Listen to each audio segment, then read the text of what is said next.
We are here because we care deeply about Florida's future and what our communities, how they're going to be affected in the future. I grew up right here in Tallahassee, and I've experienced the impacts of climate change. I've seen the lack of education in schools. I've sweated through extremely hot summers, like most of you know, and I've been through hurricanes, flooding, falling trees.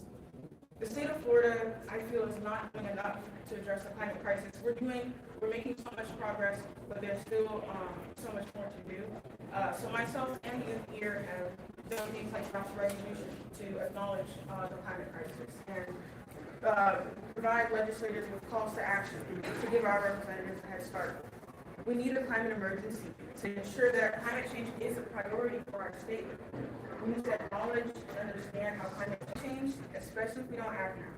So I'm telling you, it's past time the state of Florida continues to make stronger and clearer legislation and action on climate change and urban resiliency. Like I said, we're here as young people working to preserve our future and asking that our representatives prioritize climate action. Because it's us that are going to be most impacted by climate change, especially if we not. Thank you.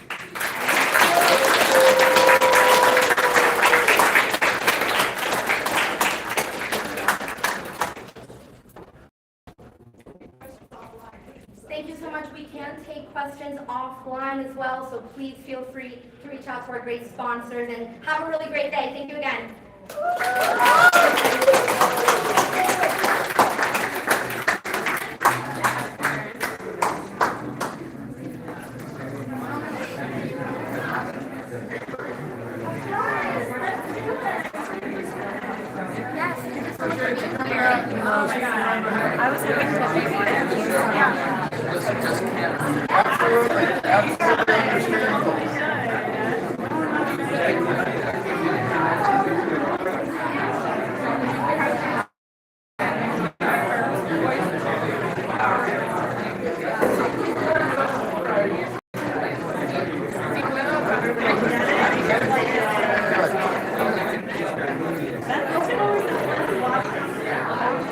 Okay. Would you be able to, for my audience at USF, give a quick rundown of what the major issues are that have been brought to the Senate here?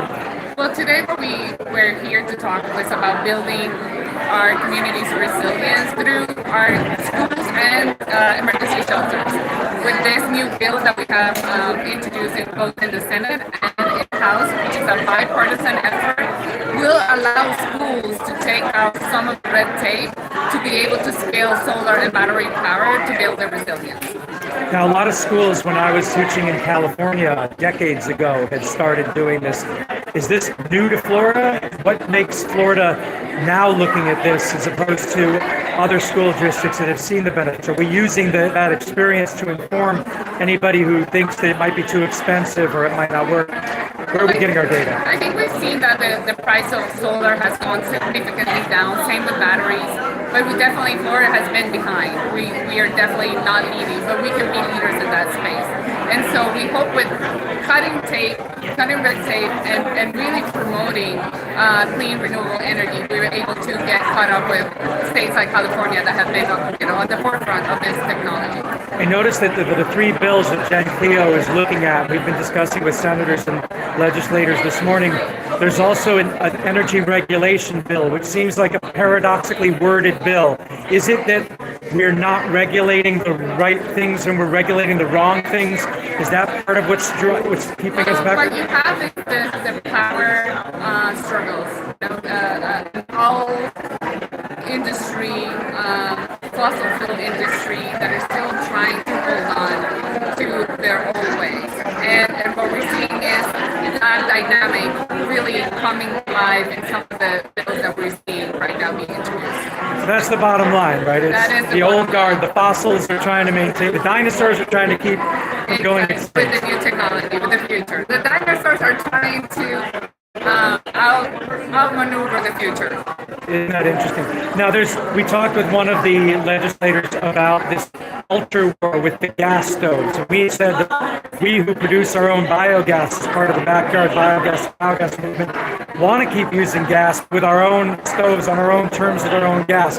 Where does Jen Cleo sit on this? Because it looks like we want to support the removal of appliances that cause harm to families and children. but they all seem to be the fossil fuel-based appliances. But it seems like they're rallying up a part of Florida, saying they're trying to take away your convenient gas cooking.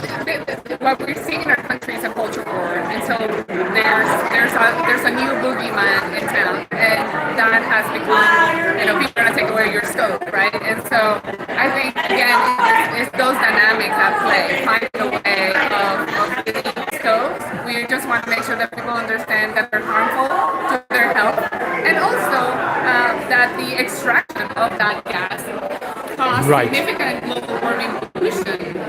So it is really warming our planet. And there are other cleaner versions out there that we can be taking advantage of being more efficient. Like you said, biogas is a great example.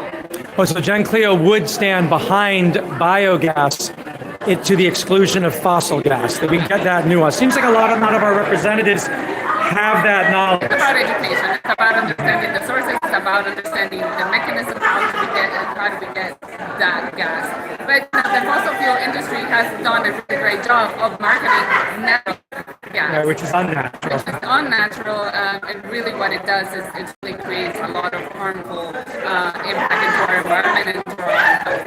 And there's a third bill that you guys have put onto the agenda that we're speaking of. So you've got the school resiliency bill with the solar. You've got the energy regulation. There's a third one, which is a task force. So it's not really our bills. These are bills that we have in our radar that we feel either in support or we want to oppose.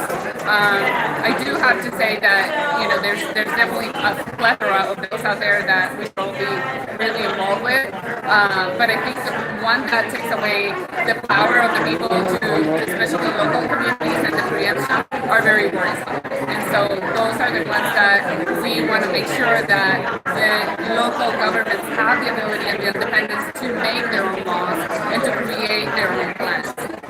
Power to the people. Thank you.